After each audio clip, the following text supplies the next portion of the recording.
A 70-200 lens is a staple in any portrait photographer's kit. In today's video, I'm going to extensively compare the RF 70-200 2.8 to its f4 counterpart in a bid to help you decide which one is for you. I briefly owned both the RF 70-200 2.8 and f4 lenses. I was trying to decide which one to keep and ultimately went with the 2.8 version.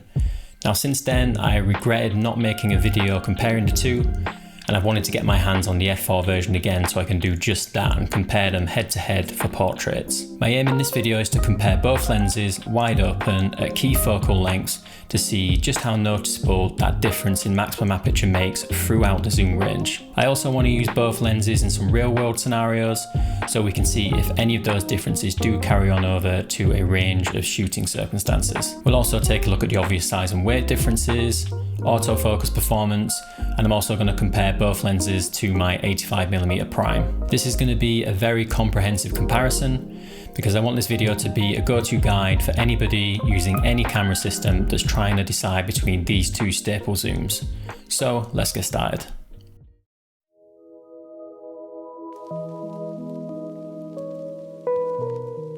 After arriving at our location, we looked around for a while to find a good spot with a fairly busy background to put both lenses to the test. We're starting with a tight, classic portrait crop throughout the zoom range, shooting wide open on both lenses, matching them as closely as possible.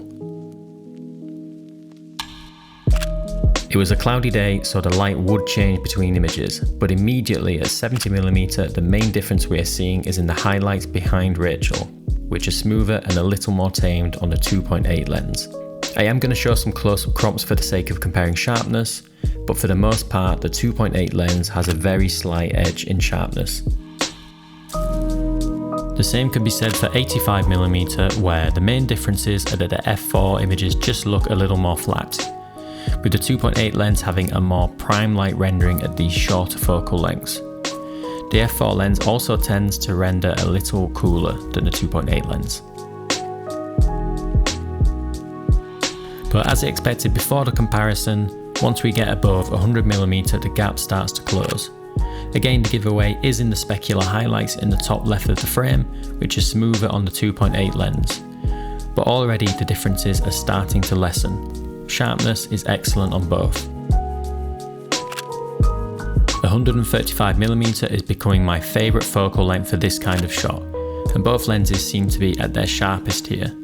Side by side you can tell a difference in the bokeh, but only by the highlights. Otherwise, I probably prefer the f4 image here, having a little more of the model in focus.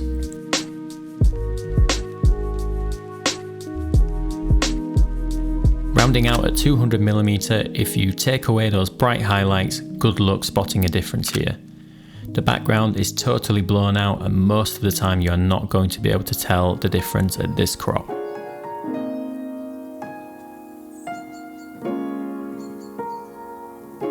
Now if we step back a bit and repeat the comparison with a mid-length shot, bringing more of the background into the frame, let's see how both lenses handle the distracting background.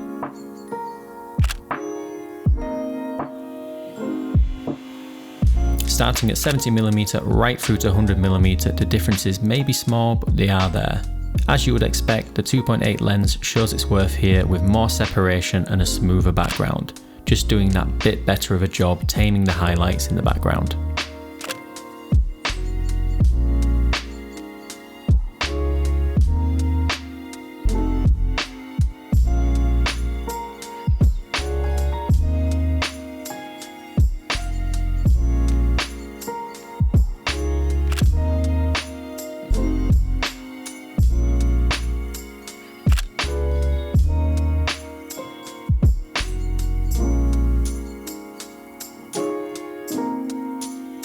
And once again at 135mm, the differences reduce.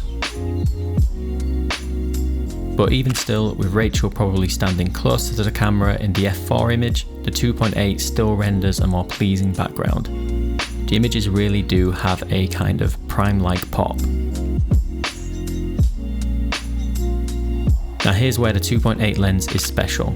The differences at 200mm between the amount of background separation may be small, but the 2.8 lens renders a unique, swirling bokeh that just looks amazing.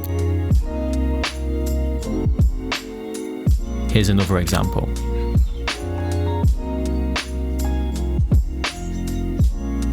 Now let's compare these lenses at 85mm to the RF 85mm 1.2 prime lens.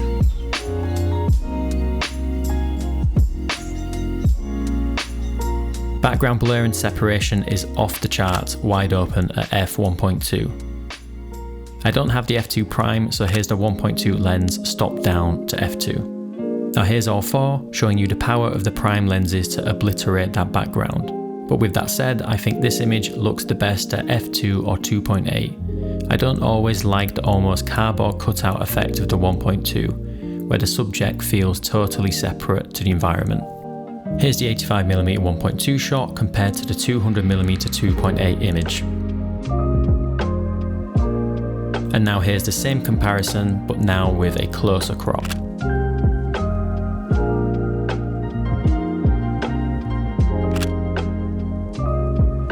The 1.2 lens unsurprisingly rules supreme for background blur and separation, even I think marginally beating out the 2.8 lens at 200mm. Don't let that shallow depth of field of the 1.2 lens fool you, it's even sharper than the already razor sharp 70-200 2.8.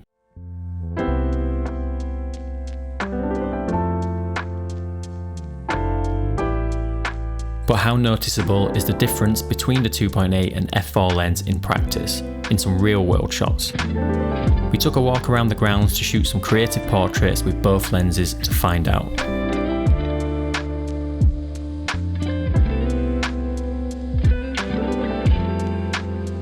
Kicking off in this greenhouse, the sun dipped behind a cloud and the 2.8 lens already showed its advantage, as I had to raise the ISO on the f4 lens.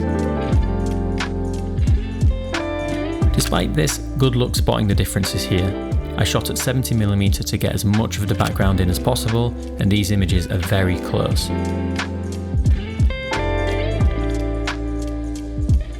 In the comparison, 70mm seem to show the biggest differences, yet in this real world example they are super close.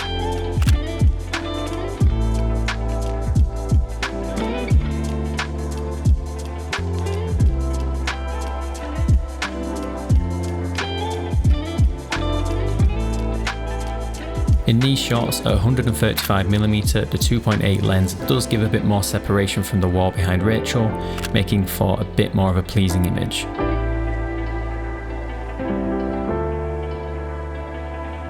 Once we zoom into 200mm in the same spot, the differences disappear.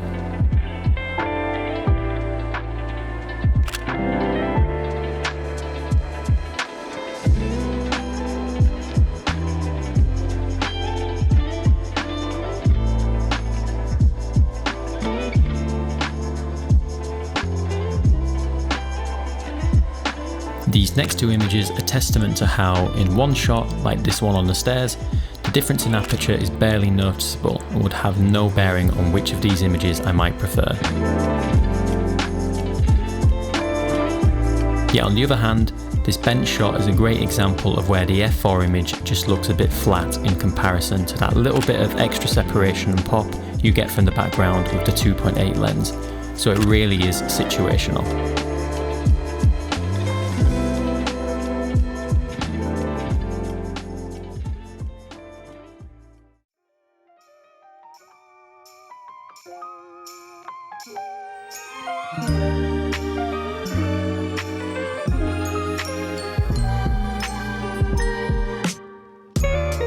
Close-up crops with some foreground interest is one of my favourite ways to use longer focal lengths in portraits, so I was interested to see how these turned out. I love the f4 image here. I like the added sharpness thanks to the extra depth of field, and there's barely any difference even in the autofocus leaves in the foreground. 135mm is a different story, where the differences become a little more noticeable in the foreground and background.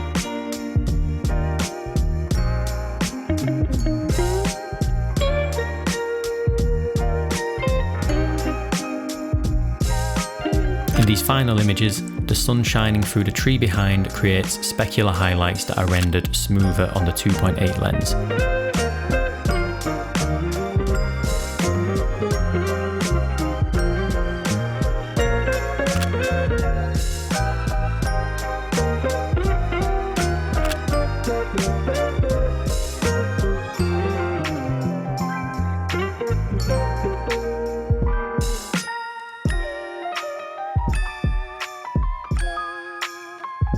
In terms of autofocus, I can keep this one short and sweet because both are about as good as it gets on the RF mount.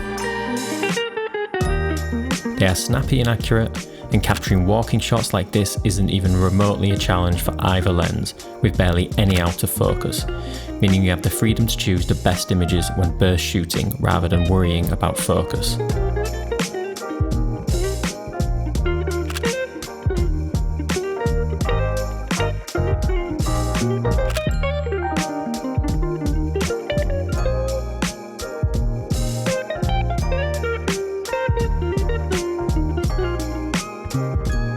In terms of handling, there's the obvious size and weight differences, with the 2.8 lens being the bigger, heavier lens.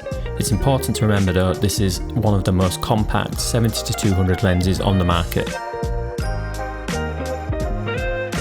The f4 lens not only occupies a smaller body, but weighs around 400 grams less than the 2.8 lens. On the R5, the 2.8 version is nice to hold, but a little front heavy. Gone is the usual internal zooming design, where now the front element on both lenses extends as you zoom. The f4 version feels great on camera. The reduced weight is distributed nicely and is just more comfortable to use. Although it's smaller in size at 70mm, the front element does still have to extend significantly when zoomed all the way out. Overall, both feel great on camera, and I imagine the 2.8 lens would feel even better using a battery grip or something like the R3. Both lenses feel solidly built, sharing the same switches on the body, comprising of a zoom lock, focus mode and limiter, along with two switches controlling the stabilization modes. Both have a smooth focus ring along with the control ring, which, as I mentioned earlier, I do prefer the location on the 2.8 lens over the f4 version. I'm less likely to turn the focus ring by accident when it's at the base of the lens. Both share a common 77mm filter thread, which I actually find a little bit annoying on the 2.8 lens, as the other two lenses in the 2.8 Trinity have an 82mm filter thread. I couldn't help but feel that it would make more sense for them all to have the same. Anyway, overall it's hard to deny the benefits of the smaller size and weight of the f4 version. It packs easier and lighter, it's easier to pull out of your camera bag and fits into more camera bags, making the decision whether to bring it along just in case a little easier. So that rounds out the video. So let me know down in the comments what you think. How big were the differences between these lenses in practice, and which of the lenses would you go for? For me, the differences between these lenses are so close that I think the deciding factor on which of these lenses is right for you should be size and weight and how important low light shooting is to you. If you're often shooting in badly lit environments like weddings, indoor sports or events, then the 2.8 version of this lens is going to be a worthwhile investment for you, as it's going to allow you to shoot at lower ISOs and achieve cleaner images. If you're primarily going to be using the zoom for landscape or travel photography, then the f4 version of this lens is going to probably make a whole lot more sense for you, thanks to its smaller footprint, and you probably don't need that wider aperture. The same goes for studio shooters or any scenario where you have greater control over the lighting. The f4 lens is going to make an excellent choice. I'm going to leave a link below in the description to some free RAW files. There'll be shots from the comparison so you can download them, take a look for yourself at the differences between these lenses. Thank you for sticking with me through this one. I know it was a long one, so thank you for watching. I just hope it helps somebody out there who is trying to decide between these two amazing lenses. So thanks again for watching, and I'll see you in the next one.